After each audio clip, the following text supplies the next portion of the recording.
تو ابن زیاد اتنا سنتا ہے نہرے فرات ہے. اب سامنے 1000 کا لشکر ہے، یہاں مشکل و مشکل مرد اور عورت کو ملا کر کچھ 82 کے قریب دستہ ہے.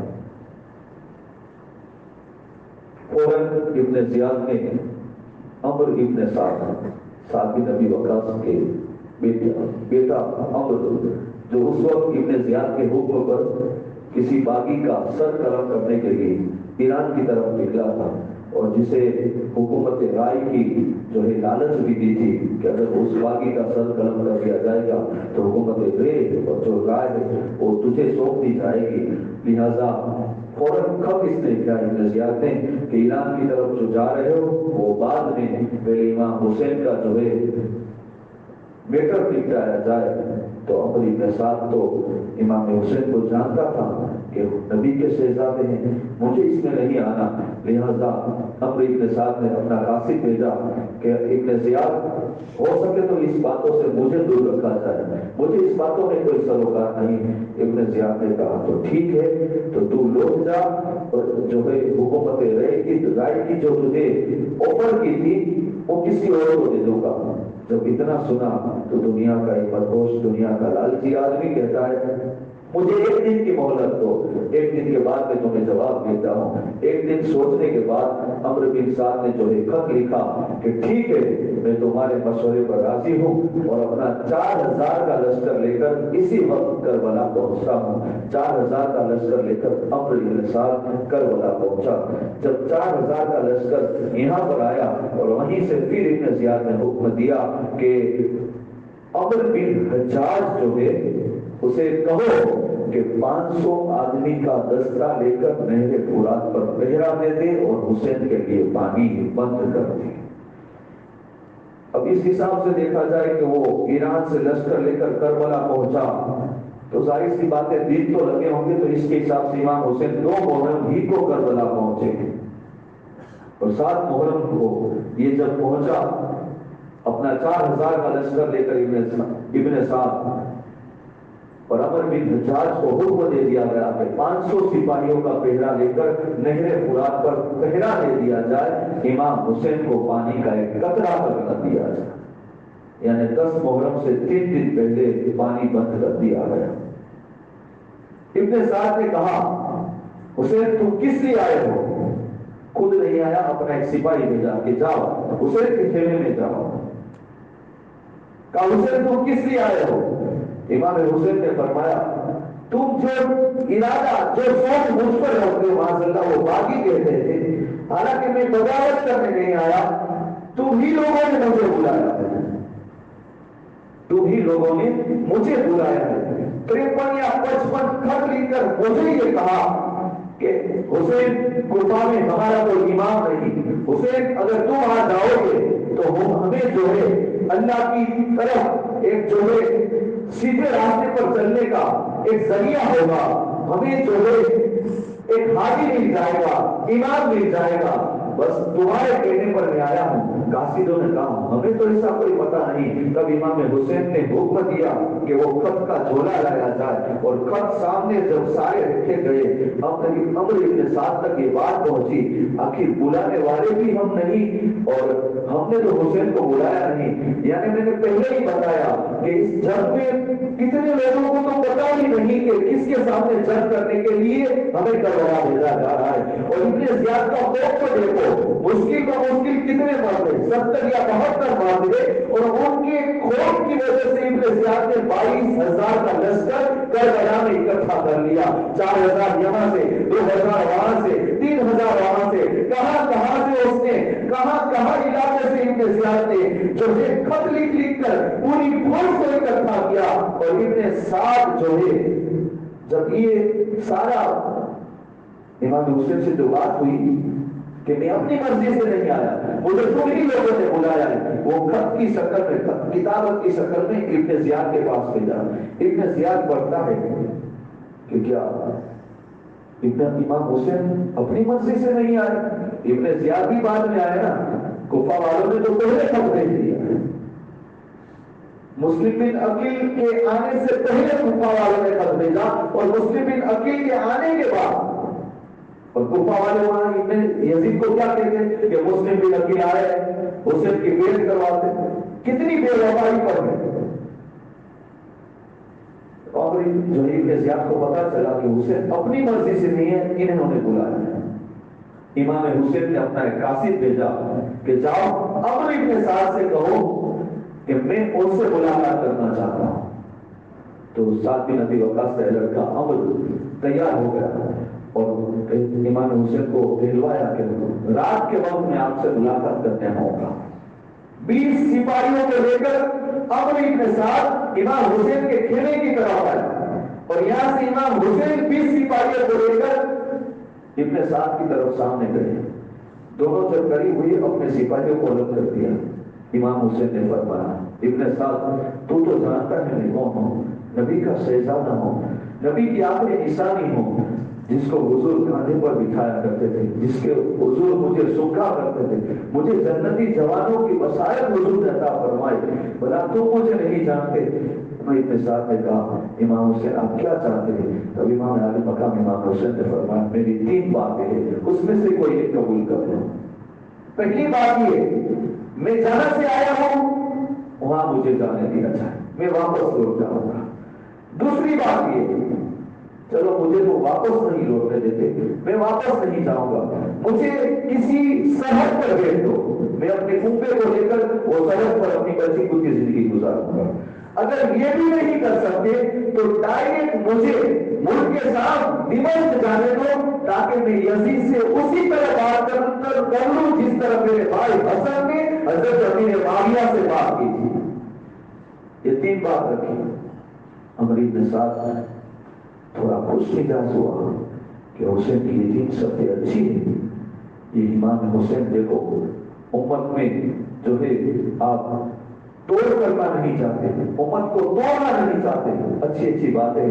فوراً ابن زیاد کو یہ لکھا عمرو بن سعد نے کہ حسین کی 3 شرط ہے, اور امام حسین فرماتے ہیں کہ 3 شرط میں سے ایک شرط بات جو ہے قبول کی جائے. جب کوفہ گورنر ہاؤس میں امام حسین کی یہ 3 شرط کربلا سے روانہ ہوئی اور گورنر ہاؤس میں پہنچی, ابن زیاد جب پڑھ رہا ہے پڑھتا جا رہا ہے اور مسکراتا جا رہا ہے. حسین کتنے اچھے ہیں, حسین کتنے خوش مزاج ہے. حسین دیکھو تو صحیح قوم امت میں جو ہے بٹوارا نہیں چاہتے, امت کو ملا کر کرنا چاہتے.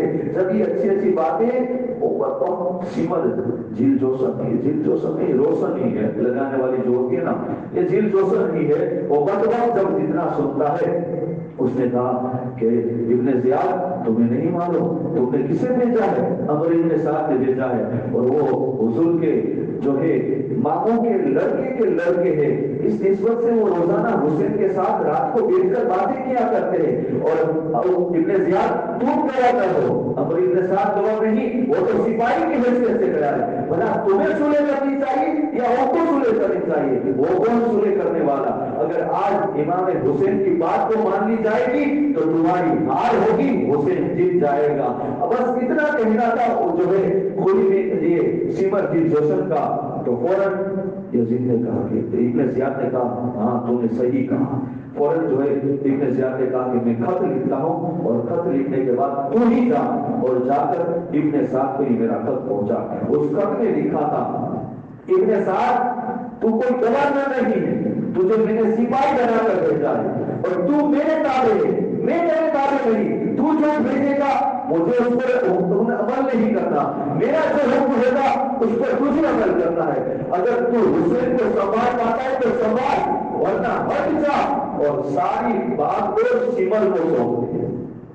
جب سمر یہ خط لے کر پہنچا ابن سعد کے پاس, ابن سعد جب یہ خط پڑھتا ہے تو غصے سے ہو کر کہتا ہے وقت سمر یہ تیری ہی جان ہے, تو یہ سارا پاسے الٹ کرتا ہے.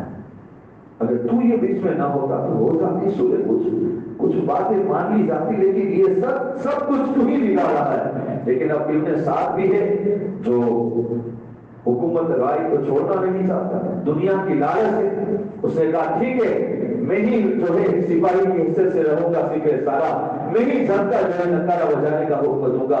یہاں پر جو ہے یزیدی لشکر اپنا آگے لشکر آگے چلاتا ہے، گھوڑے کی ٹاپ آگے ہوتی ہے، اور وہاں امام حسین اپنے خیمے کے پاس تلوار کو ٹیک لگا کر، دو زانوں ٹیک کر، آنکھیں بند کیے ہوئے ہیں، آنکھیں بند کر کے جیسے ہی بیٹھے تھے، اچانک گھوڑوں کی آواز آئی۔ حضرت زینب نے پردے میں آ کر امام حسین کے کندھے مبارک پر اس طرح تھپی لگائی، بھائی حسین کس خیال میں ہو؟ امام حسین فرماتے، بہن زینب میں نے ابھی نانا جان کو دیکھا خواب میں، حضور فرما رہے حسین اب تم ہمارے پاس آ رہے ہو، حسین اب تم ہمارے پاس آ رہے ہو، یعنی زینب اب وہ وقت آ گیا۔ سیدہ زینب فرماتی ہے، ہاں حسین میں بھی سن رہی ہوں، لشکر یزید قریب آ رہا ہے۔ اے امام حسین آج محرم کی 9 تاریخ ہے، بس انہیں دے دیا جائے، آج کچھ نہ کرے، جو بھی کرنا ہے کل کرنا، آج کی ایک رات ہمیں عبادت میں گزار دینی چاہیے۔ مسلمانوں بار بار بتایا جاتا ہے، لیکن آج معاف کرنا برا لگے تو، کیونکہ میں نہیں بولوں گا تو میری بھی پکڑ ہوگی۔ آج خرافات جو ہمارے ہو رہے ہیں، اکثر اس میں وہی لوگ ہوتے نا تو جمعہ بھی نہیں پڑھتے، ماشاءاللہ جو جمعہ کی نماز پڑھتے وہ کچھ سوجھ بوجھ رکھتے ہیں۔ آج ہم محافل سے مجالس سے دور، 10ویں رات محرم کی، ماشاءاللہ کیا کہتے ہیں، سرکس کی رات۔ اب یہ کوئی سرکس نہیں ہے، باپ کی شادیوں کا جلوس نہیں نکلتا، سرکس کہتے ہیں۔ سرکس کسے کہتے ہیں؟ یہ کوئی سرکس کہنا کا، یہ عاشورہ کی رات ہے۔ آج سیدہ زینب کہتی ہے عاشورہ کی رات ہے، اللہ کے نزدیک بہت عظمت والی رات ہے۔ اس رات کی قدر و قیمت کرنی چاہیے۔ اس رات ہم کیا کرتے ہیں؟ پورا دن، پوری رات مسجدوں میں گزارتے ہیں، پوری رات یہاں وہاں مائع ذہن ادب کے ساتھ میں آپ کی بارگاہ میں التماس سے عاجزانہ پیش کرتا ہوں، تو وہی سیدہ کونین کی جوڑے باندھی ہو جن کی چھتر چھایا میں تمہیں جنت میں جانا انشاءاللہ نصیب ہوگا۔ لیکن آج ماں خاتون جنت کی تعلیم کو تم روک رہی ہو بے پردگی کے ساتھ، اس طرح میک اپ اور لپسٹک لگا کر ان راتوں میں جو ہے اپنا آپ کا بنا اور سردار ظاہر کرتی ہو جیسے کہ کسی کی شادیوں میں جا رہی ہو۔ ارے یہ شہادت کی رات ہے، اس سے بڑھ کر آگے دیکھو یہ اللہ کے نزدیک کتنی پسندیدہ رات ہے۔ اور اس رات سید ذاتیوں نے، خاندان اہل نبوت کی مستورات نے قرآن کی تلاوت کی، درود شریف پڑھے، جو ہے آقا کی بارگاہ میں نغمے پیش کیے، اور ہم اتنے بڑے ہو کر عیاشیوں میں گزارے ایک رات، فجر کی نماز بھی ہماری چھوٹ رہی ہے اور حسینیت کا دعویٰ کرتے ہیں۔ تمہاری دعویٰ، ہمارا یہ دعویٰ میں کہتا ہوں سراسر غلط ہے۔ اگر حسینی دعویٰ ہوتی نا تو کم سے کم عاشورہ کی فجر کی نماز کسی کی نہ چھوٹتی۔ لیکن آپ کو حال یہ ہے، ہر مسجد، ہر شہر، ہر گاؤں، ہر علاقے میں جہاں آزاد ہوتی ہے وہاں یہ لوگ جسے سرکس کہتے ہو نا، وہ سرکس پورا کر کے گھر پر جا کر سو جاتے ہو۔ یہ حسینیت نہیں ہے۔ یاد رکھنا ماں فاطمہ زہرا اس کا سوال کرے گی، یاد رکھنا امام حسین اس کا سوال کریں گے۔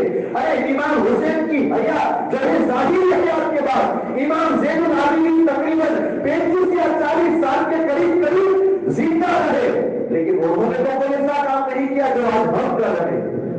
انہوں نے تو کیا، وہ ان کے بیٹے تھے تو ان کی محبت کیا کم تھی؟ ہماری محبت حسین سے زیادہ ہے۔ واہ مسلمانوں، واہ مسلمانوں، کہاں جا رہے ہیں؟ سوچو تو صحیح۔ مجھے پتا ہے میرے بولنے سے کچھ ہوگا نہیں، لیکن میں اپنی ذمہ داری کو ختم کر رہا ہوں۔ میں اپنی ذمہ داری، میرا مجھ پر جو حق ہے وہ بھی ادا کر رہا ہوں۔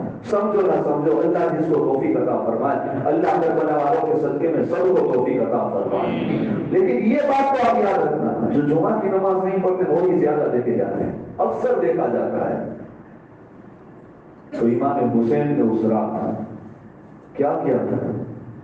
عاشورہ کی رات، آج امام حسین کی زیارت کہتے ہو، امام حسین کا 10واں کہتے ہو، امام حسین کا چہلم کہتے ہو۔ مفتی مزمل صاحب نے بہت بہترین طریقے سے سمجھایا تھا مدینہ مسجد میں کہ زیارت کیوں کہتے ہو؟ پہلی تو یہ بات، حسین کل بھی زندہ ہے، آج بھی زندہ ہے، صبح قیامت تک میرا حسین زندہ ہے۔